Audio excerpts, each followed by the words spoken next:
My YouTube channel. तो आज हम इस वीडियो में गांधी युग के बारे में बात करेंगे। गांधी युग के बारे में कुछ महत्वपूर्ण प्रश्न पढ़ेंगे जो पेपरों में बहुत बार पूछे जाते हैं, और ये वीडियो हमारे railway, SSC, UPSC and other exams के लिए भी बहुत ज़्यादा यूज़फुल रहेगी।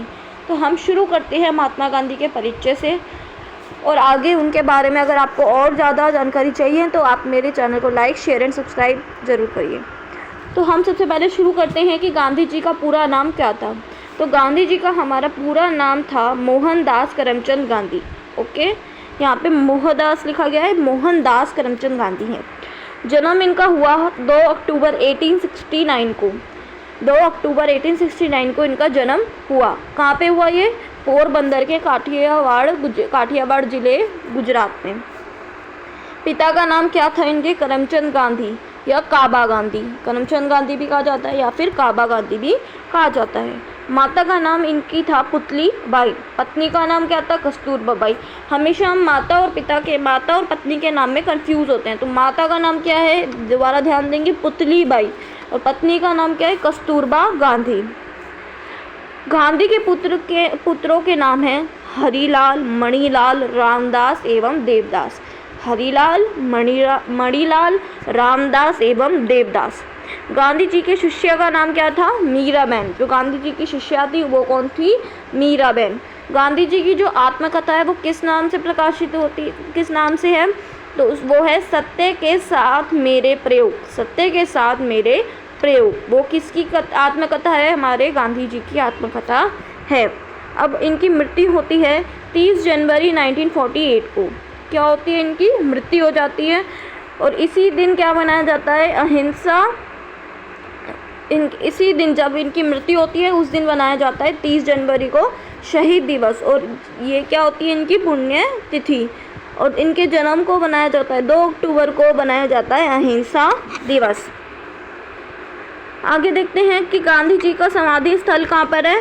राजघाट में है। उनके राजनीतिक गुरु कौन है? गोपाल कृष्ण गोखले। राजनीतिक गुरु अलग है और दार्शनिक गुरु अलग है। तो आप क्वेश्चन में ध्यान से पढ़िए कि राजनीतिक गुरु पूछा गया है या दार्शनिक गुरु पूछा गया है। तो अगर हम देखते हैं कि इनके राजनीतिक गुरु कौन है तो वो है गोपाल कृष्ण गोखले, और दार्शनिक गुरु हैं लियो टॉल्स्टॉय। वकालत पढ़ने गए थे ये इंग्लैंड 1888 में और 1891 तक। फिर उसके बाद दक्षिण अफ्रीका प्रवास करा इन्होंने 1893 में। भारत आगमन होता है इनका 9 जनवरी 1915 को। 9 जनवरी 1915 को ये भारत वापस आ लौटते हैं। और इनके भारत लौटने पर 9 जनवरी को क्या बनाया जाता है? हमारे भारत में प्रवासी भारतीय दिवस। सत्याग्रह का प्रथम प्रयोग ये कहाँ पर करते हैं? तो अगर आपको ये ध्यान से पढ़ना है कि वो पूछ रहे हैं सत्याग्रह का प्रथम प्रयोग, अगर वो भारत में पूछे तो हम अलग जवाब देंगे, लेकिन उन्होंने पूछा है कि सत्याग्रह का प्रथम प्रयोग, तो उसका आंसर क्या हो जाएगा हमारा? अफ्रीका में 1906 में।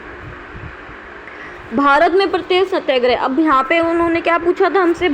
सत्याग्रह का प्रथम प्रयोग, तो हमने बोला अफ्रीका 1906 में। यहाँ पे उन्होंने पूछा है भारत में प्रथम सत्याग्रह कहाँ पे हुआ, तो वहाँ पे भारत में प्रथम सत्याग्रह हुआ था चंपारण में 1917 में। अब ये पूछे कि प्रथम जन आंदोलन जिसमें बहुत ज़्यादा जनता जुड़ गई हो, जनता वाला आंदोलन, तो वो कौन सा था गांधी जी का? तो वो था उनका प्रथम आंदोलन जन आंदोलन, असहयोग आंदोलन। प्रथम किसान आंदोलन जिसमें किसानों के लिए, हित के लिए उन्होंने करा, तो वो था हमारा चंपारण आंदोलन ही। प्रथम भूख हड़ताल वाला आंदोलन कौन सा था? अहमदा मिल मजदूर आंदोलन 1918 में 3 दिन का था, जिसमें उन्होंने प्रथम बार भूख हड़ताल करी थी। ये पूछा जा सकता है कि प्रथम भूख हड़ताल, हमारे दिमाग में आएगा चंपारण, लेकिन इसका सही आंसर क्या है? अहमदाबाद मिल मजदूर आंदोलन। अब आगे देखते हैं कि इनको महात्मा की उपाधि किसने दी। तो इनको महात्मा की उपाधि दी है रविंद्रनाथ टैगोर ने। इनको बापू की उपाधि दी है सुभाष चंद्र बोस ने। अब ध्यान से देखिए, महात्मा बोला है रविंद्रनाथ टैगोर ने, बापू बोला है सुभाष चंद्र बोस ने, राष्ट्रपिता भी बोला है सुभाष चंद्र बोस ने, अर्धनंगर फकीर का इनको वर्स्टन चर्चिल ने।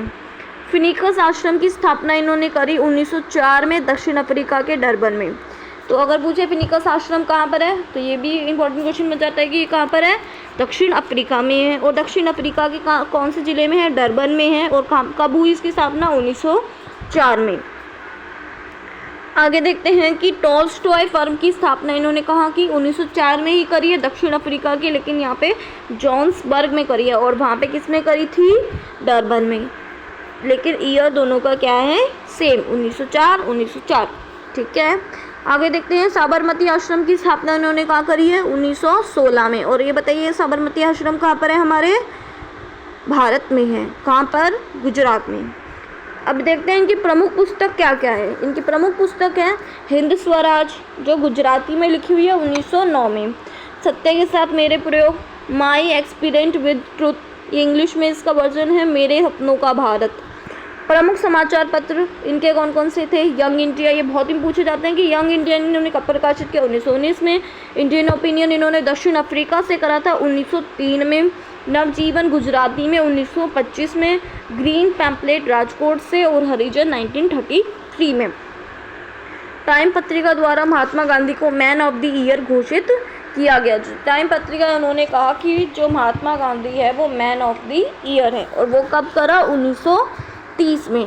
तो ये थे कुछ फैक्ट्स। अगर आपको वीडियो पसंद आई है या कुछ भी हेल्पफुल लगी है तो प्लीज़ चैनल को लाइक, शेयर एंड सब्सक्राइब कर दीजिए। Thank you.